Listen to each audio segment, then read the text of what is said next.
All right, Steve, you, I'm assuming you're going to have some humor to this because you always do.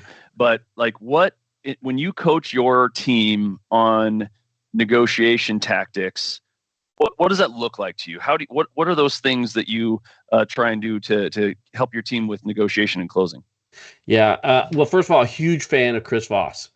I assume you know who that is. Like, used to be the chief hostage negotiator for the FBI, right? Mm. And I love a lot of his tactics because if you can talk a bank robber out of a bank, for example, where the only upside is prison, I'm pretty sure that that's a really solid negotiation tactic. So specifically to the tactic that you're mentioning, using a little bit of mirroring tactic to make sure that you're understanding what's happening, making sure that you never split the difference. Right? I'm not a huge fan of the split the difference kind of moving to their side. In fact, we just taught earlier this year, me and the COO of Nextech just taught a session on negotiation tactics, of which I think we have 14 different styles of which it can be done, and we identify them by the buyer type, right? Like you got the CFO that's very financially driven. Well, that's one side of negotiation tactics. You got an emotional buyer, so you got to appeal to the emotional side of it. So we've got all those broken down into those different sides, but that's how we do it, Nate. It doesn't surprise me that your organization's been around a lot longer and is a lot larger than ours, and that you'd have a more sophisticated negotiation tactics. For us, I think, one of our sales stages is after we presented the proposal. We call it the negotiation phase, and for us, it's a really important psychological phase that, and this is primarily, just to be clear, this is primarily for net new prospects moving into net new clients, not so much existing clients that might be approving a project that you're going to expect, because they already have the rapport and the relationship and all that kind of stuff. They might enter negotiation, but it's more rare. So is that psychologically, if you have a net new prospect, they're likely, and you've presented the proposals, say they've received all the proposals from all the different companies they're looking at.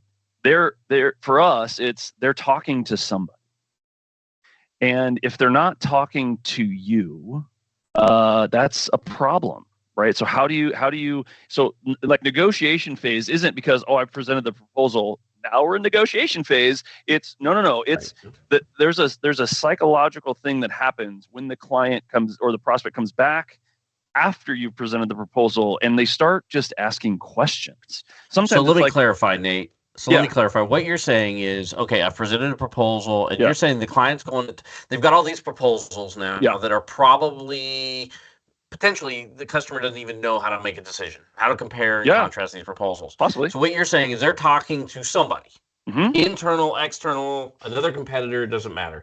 That's the part you're talking about. So what the reason why I said that is, thank you for clarifying, because what the reason why I said that is to our team is that, like, if just like, if and think about any buying decision that's a significant one that any of us have made, you're probably, you're probably talking to the one that you think is the most likely that you're going to work with, right? Yeah. And so if that's not you, so if they're not Yeah. talking to you, they're talking to one of your competitors. And so that and so the reason why the negotiation phase is really strategic and intentional, and it's a psychological milestone that we feel we've crossed, or at least enter into, is when they start asking questions. The negotiation doesn't always have to be about price, right? Yeah. It could No. be about Absolutely. the T's and C's. It could be about when the start date is. It could be about adjusting quantities. It could be about a bunch of things. But it's really for us. I get less into the tactics that you were talking about, but more into the psychological nature of it, and saying, how do we make sure that we get there? Because if we don't get there, we have a very low probability of winning that deal in the first place. All right. So stay tuned for our next video when Nate talks about his tactics of getting a customer across the finish line, either when he is that solution partner that's being talked to, or more specifically, Nate, when you're not. What do you do then?